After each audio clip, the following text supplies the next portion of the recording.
আপনারা বরং পার্টিকে, এটা অনেক বড় পার্টি এবং I have lot of respect for Awami League. এটা যেটা বললাম যে এটা এই দেশের প্রধান পার্টি একরকম। এক সময় আমাদের মতো বাঙালিদের ভরসার জায়গা ছিল এই পার্টি। বাংলাদেশের 52 আন্দোলন, 69 গণ আন্দোলন, স্বাধীনতা, এটা পার্সোনাল কোনো কারণে নষ্ট করবেন না। অনুরোধ করছি, প্ররোচনায় আসেন না, ব্যক্তিগত স্বার্থে আপনারা এত বড় একটা দলকে নষ্ট করেন না। এটা আমাদের প্রাইড ছিল, বঙ্গবন্ধুর স্বপ্ন ছিল, নষ্ট করবেন না। এটা আপনার নষ্ট করার কোনো অধিকার নাই। এটা বাংলাদেশের সম্পত্তি। একটা ভিন্ন বিষয়ে বলবো যে কালকে একটা ঐতিহাসিক ডিসিশন নিয়েছেন, পুলিশের লোগো আর ড্রেস চেঞ্জ হবে।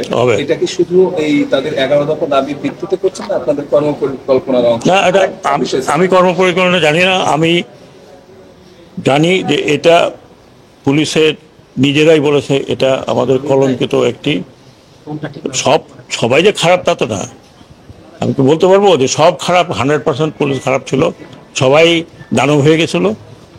এখন তো তাদের রিয়েলাইজেশন হচ্ছে যে হোয়াট দে হ্যাভ ডান। এবং আমাকে যেটা তারা নিজেরাই বলছে যে আমরা এই পোশাক পরে একদিনও বেরোতে চাই না।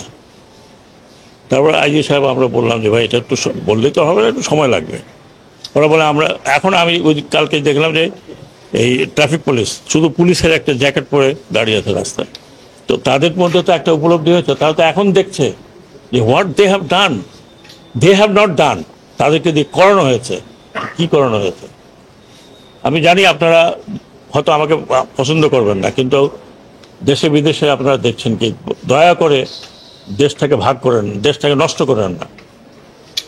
অনেক কষ্ট করে স্বাধীনতা হয়েছে, স্বাধীনতা ধরে রাখতে খুব ডিফিকাল্ট। আশেপাশে আমি নাম বলতে চাই না, আশেপাশে দেখেন কি অবস্থা। এই পরিস্থিতির জন্য 11 দফার ভিতরে একটা অন্যতম দফা ছিল তাদের সিনিয়রদের বিচার। এই বিষয়টা না, সেটা আমরা পরে। হ্যাঁ, আরে ভাই, একজনকে বললো আপনি দোষী, আমি কি ঝাঁপাই আপনার গলা ধরতে পারবো? ইনকোয়ারি লাগবে না? তাদের অবস্থান আপনাদের জানা আছে? বের হবে, ডেফিনেটলি বের হবে। Thank you.